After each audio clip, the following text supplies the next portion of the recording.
네, 조금 전에 말씀드렸듯이 식품의약품안전처가 아스트라제네카 백신 접종을 허가했습니다.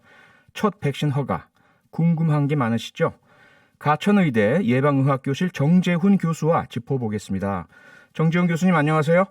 네, 안녕하세요. 네, 전문가들 사이에서도 의견이 크게 엇갈리고 있는 것으로 나타나고 있는데요. 결국 최종 허가로 결론이 났습니다. 이 결정 교수님은 어떻게 생각하십니까? 네, 결국 국내 규제 당국이나 해외 규제 당국은 과학적인 근거를 바탕으로 판단하는 것인데요. 네, 현재 제출된 아스트라제네카의 자료는 1월 초에 임상 3상 시험 결과를 바탕으로 하고 있습니다. 네, 그런데 많은 분들이 아시다시피 아스트라제네카의 임상 3상 결과가 조금 불안하다는 지적이 많았고요. 네, 특히 65세 이상의 대상자가 적다거나 용량과 용법에 따라서 효과의 차이가 생기는데 이에 대한 규명이 부족하다 이런 지적이 많았습니다. 네, 네. 그런데 영국에서는 1월에 접종을 시작을 했고 임상시험보다 현재 수십 배 이상 많은 사람들에 대한 접종이 실제로 이루어지고 있는데요.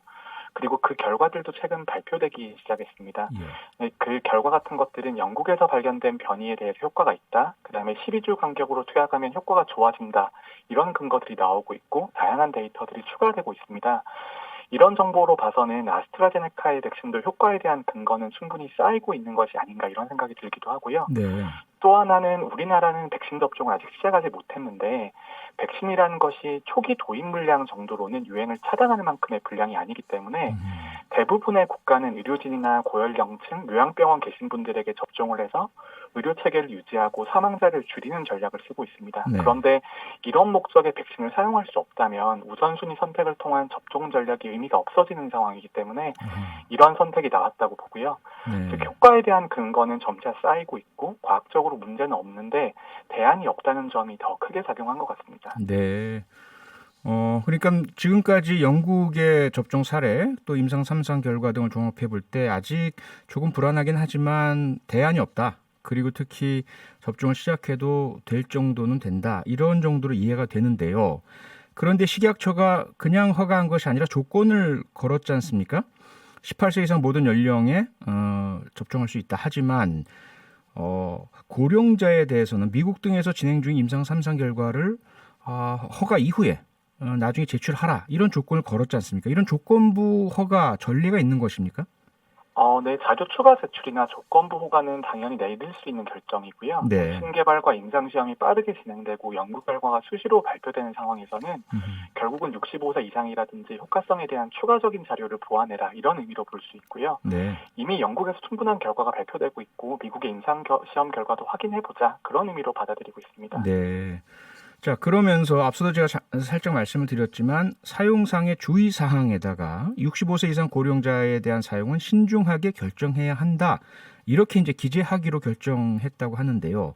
이건 결국은 교수님 말씀처럼 우선 고령자 접종이 필요한데 그런데 고령자에게 접종하려면 매번 의사가 알아서 판단을 해야 한다. 접종 결정 판단을 의사에게 맡기는 결정으로 봐도 됩니까?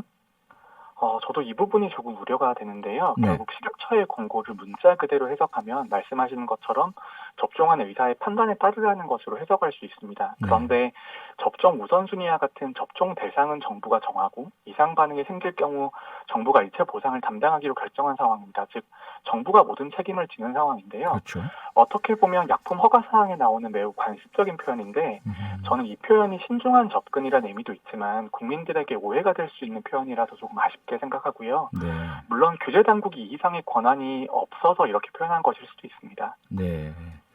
예, 이제 질병청이 약 보름 후죠. 26일 접종 시작을 목표로 다음 주 금요일까지 접종 대상 명단을 완전히 확정할 예정이라고 하는데요. 앞서 교수님이 살짝 말씀을 주시긴 하셨지만 코로나19 현장 의료진, 그다음에 요양병원 등에 계시는 고령층이 가장 우선이다. 이렇게 이제 말씀을 주셨지 않습니까?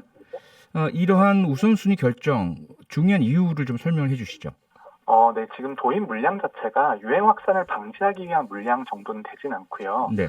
결국은 사망자를 줄이고 의료 체계를 유지 가능하게 만드는 것이 중요한 목표인데 네.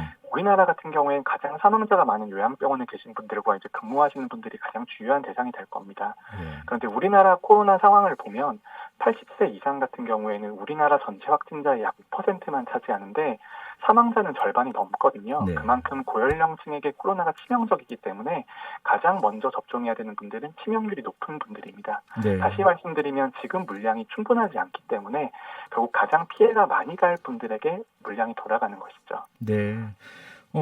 고령자가 아무래도 우선순위에 있다는 말씀을 주시다 보니까 청취자들께서 질문을 많이 주고 계신데요. 2814님께서요. 책임을 의사들한테 떠넘기는 느낌입니다라는 우려의 문자 주셨고 3829님께서는 요양병원 계신 기저질환 고령자에게는 접종을 해야 하나 말아야 하나 이런 고민이 엄청 될 것 같아요. 이렇게 주셨고요. 그리고 교수님도 아시겠지만은 스위스 등 일부 국가에서는 이 아스트라제네카 백신은 65세 이상 고령층에 대해서 백신 사용 승인을 보류하는 결정을 내리기도 했지 않습니까? 어떻게 됩니까? 고령층 가족이 있으신 분들께 한번 말씀을 좀 주시죠. 결국 국민들에게 백신이 얼마나 효과적이고 안전한지에 대한 메시지를 어떻게 전달드리냐는 문제인 것 같은데요. 네. 결국 백신은 세 가지 때문에 맞는 겁니다. 내가 코로나에 걸리지 않고 걸려도 많이 아프지 않고 남에게 옮기지 않게 하는 이 세 가지 요인인데 네. 아스트라제네카의 백신 같은 경우에는 내가 코로나에 걸리지 않게 하는 능력은 다른 백신보다 조금 떨어지는 것으로 보입니다. 그렇지만 중증화를 방지하고 전파를 차단하는 효과에 대해서는 일관된 결과가 나오고 있거든요. 네. 또 아스트라제네카는 이미 영국에서 접종이 시작되었고 심한 부작용은 극히 드문 것으로 나오고 있습니다. 우리가 다른 선택이 있으면 모르겠지만 1, 4분기에는 백신 선택지 자체가 매우 제한적이고 네. 당장 감염 시에 사망 위험이 높으신 어르신들과 의료진을 보호하는 게 피해를 최소화할 수 있는 거의 유일한 방안이거든요. 네. 저도 저도 어느 종류의 백신이든 저에게 순서가 돌아오는 백신을 맞을 거고 어떤 백신이든 저희 어르신들에게 권유를 드리겠습니다. 네. 그래서 일단은 우리 식약처 등 당국을 믿고 또 과학과 의학을 믿고 백신 접종을 주저하지 마시라라는 말씀이신데요. 앞으로 이제 아스트라제네카 말고도요. 화이자, 모더나, 코백스 계속 백신들이 들어올 거고 7월부터는 전 국민 대상이 시작될 텐데 예방의학 전문가로서 다시 한번 우리 국민들께 청자들께 백신에 대한 그런 해주고 싶으신 말씀 좀 해주시기 바랍니다. 백신은 만능은 아닙니다만 그래도 우리가 가지고 있는 수단 중에 가장 효과적인 수단이고요. 네. 3차 유행이 끝나가지만 저는 4차 유행, 5차 유행이 올 수도 있다고 생각하고 상황이 더 안 좋아질 수 있다고도 생각합니다. 특히 남아프리카에서 발견된 변이 바이러스가 백신 효과를 떨어뜨리고 있는데요. 이 변이 바이러스에 대한 우려도 매우 심각한데 변이 바이러스가 무서운 이유가 첫 번째는 감염력이 높아지고 두 번째는 더 치명적이 되고 마지막으로는 백신 효과를 떨어뜨릴 수 있기 때문에 무서운 것이거든요. 네. 네, 그런데 감염력이 높아지고 백신 효과가 떨어진다는 이야기는 다른 말로는 우리 정부가 목표한 전 국민 70% 접종보다 더 높은 접종률이 필요할 수 있다는 이야기입니다. 100% 효과적인 백신도 50%만 맞으시면 집단 면역이 50%가 되는 거고요. 네. 50%짜리 백신도 100%가 맞으시면 똑같이 집단 면역 비율이 50%가 됩니다. 그만큼 접종률이 중요한 상황이고요. 또 이제 변이 바이러스에 대응하기 위해서 이제 백신 업데이트가 준비 중인데 네. 업데이트된 백신도 한 차례 정도 더 접종하셔야 될 수도 있습니다. 아직까지는 불확실한 측면이 너무 많아서 가정법을 계속 써드리는 게 너무 죄송하긴 한데 전문가와 과학자도 국민들에게 최선의 방법을 드리기 위해서 많이 노력하고 있습니다. 네. 어쨌든 백신에 대해서 계속해서 이렇게 솔직한 이야기들을 전문가들께서 해주시니까요. 믿고서 좀 신뢰하고 맞았으면 좋겠습니다. 코로나19 상황도 좀 진단을 해봐야 될 것 같은데 교수님께서 4차 유행, 5차 유행도 가능하다라는 그런 우려의 말씀 주셨는데 오늘부터 설 연휴가 사실상 시작입니다. 그런데 신규 확진자 수가 444명, 엿새 만에 다시 400명대로 증가했습니다. 이러다 보니까 이제 설 연휴 돼서 또 이동이 많아지면 재확산 우려가 있지 않느냐 이런 걱정들이 커지고 있는데요. 교수님 어떻게 보십니까?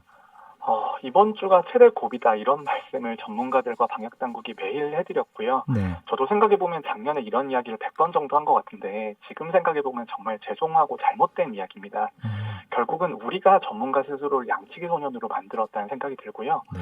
솔직히 말씀드리면 위기는 집단 면역이 형성될 때까지 끝나지 않습니다. 오늘 방심하면 내일 또 전파가 늘어나고 다음 주에 확진자가 늘어나고 다음 달에 유행이 또 올 수밖에 없거든요. 네. 그러니까 장기적인 관점에서 국민들이 현실을 정확하게 인식할 수 있게 도와드리는 게 저희의 책임이라고 생각하고요. 네. 결국은 백신 접종을 통해서 집단 면역이 형성되기 전까지는 매일매일이 위기다라고 말씀드리고 싶습니다. 네, 지난번에 스튜디오에 나오셔서도 유사한 이야기를 해주셨었잖아요. 우리가 특정 시기만 넘기면 된다는 말씀을 절대로 하면 안 된다.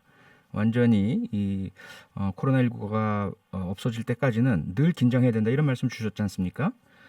그런 네, 상황에서 그렇습니다. 네, 지금 방역 당국에서 설 연휴 기간 5인 이상 모임 금지 조치를 계속 유지하고 있는데요. 위반하면 과태료 10만 원 물리겠다고 밝히고 있고요.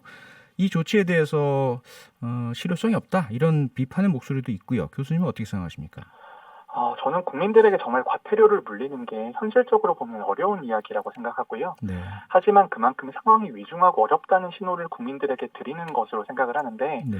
상황이 오죽 위험하면 이런 말씀까지 드리겠냐 이런 정도로 국민들께서 받아들여 주셨으면 좋겠고요. 네. 저는 처벌보다는 국민들에게 이렇게 간곡히 호소드리는 게 더 받아들이기 쉽지 않으셨을까 이런 아쉬움도 좀 있습니다. 네.